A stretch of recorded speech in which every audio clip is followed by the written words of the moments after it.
इन famous movies के इतने obvious mistakes को देखकर आपको लगेगा कि इससे अच्छी मूवी तो मैं ही बना लूंगा। ये जो आप मीम्स देखते हो इन्हें कहां से लिया गया था ये आपने कभी सोचा भी नहीं होगा। ये कौन सी ट्रिक है जिसमें लोग YouTube वीडियोस देख के सोना यानी गोल्ड जीत पा रहे हैं। और कैसा लगेगा अगर मैं आपसे कहूँ कि आपके बेड के नीचे आपकी ही बॉडी पड़ी है। बहुत डरावना राज है, तो इसका एंड तक देखना, नहीं तो आप बहुत कुछ मिस कर दोगे। और अभी तक चैनल को सब्सक्राइब नहीं किया तो चैनल को सब्सक्राइब करके उस बगल वाले बेल आइकन को भी दबा देना।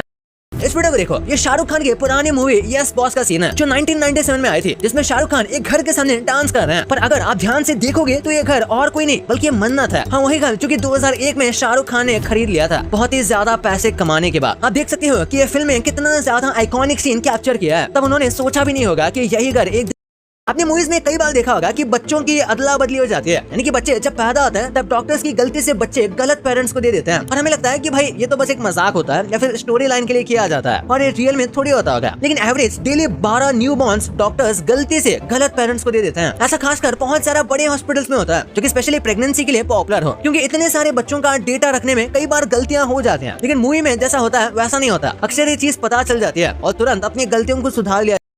MRI और CT स्कैन सुना होगा और क्या कभी आपने इन सब में डिफरेंस देखा है? आप इस इमेज में देख सकते हो कि हर एक स्कैन में क्या क्या स्पेसिफिकली दिखाई देता है। और ये तो बस इमेज हम देख रहे हैं, एक एक स्कैन में अपनी अपनी स्पेशल चीजें होती हैं जो कि बहुत डिटेल में।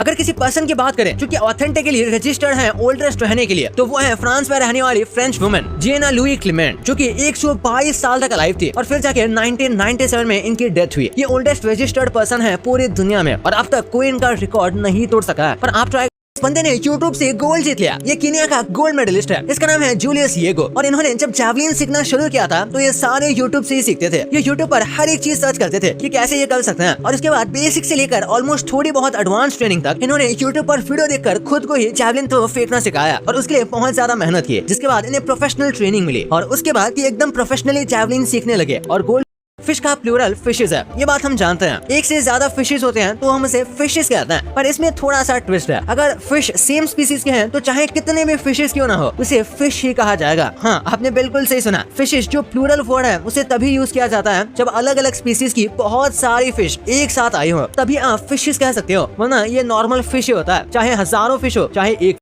क्या आपके साथ कभी ऐसा हुआ है कि आप कहीं गए हो और अपने साथ फोन लेकर जाना ही भूल गए और उस वजह से पैनिक करते हो? तो इस चीज को नोमोफोबिया कहते हैं। जिन लोगों को नोमोफोबिया होता है वो काफी ज्यादा पैनिक करने लग जाता है जब उनके पास उनका फोन नहीं होता। इसी वजह से जब नेटवर्क चला जाता है या फिर ऐसे सिचुएशन में होते हैं जहाँ पर नेटवर्क जा सकता है तो वहाँ पर भी वो काफी वरी करते हैं। उन्हें लगता है कि उनकी लाइफ रिस्क में है क्योंकि उनके पास उनका फोन में एक आदमी 911 को कॉल कर दिया था। और अगर आपको लगता है कि बहुत बड़ा कोई इमरजेंसी थी तो ऐसी बात नहीं है। उस आदमी ने एक दूसरे पुलिस ऑफिसर की कंप्लेंट करने के लिए कॉल किया था, वो भी बस इसलिए क्योंकि वो पुलिस ऑफिसर बहुत ज्यादा स्लो टिकट लिख रहा था, यानी कि जिस टाइम पर वो फाइन लग रहा था और वो टिकट पुलिस ऑफिसर इतना ज्यादा स्लो तरीके से लिख रहा था कि इस आदमी ने गुस्से में